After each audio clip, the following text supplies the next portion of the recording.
Cranberry couscous and scallops cooked in garlic butter. That's pretty good.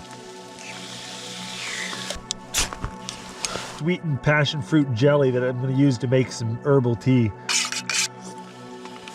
Oh, man, it is so good.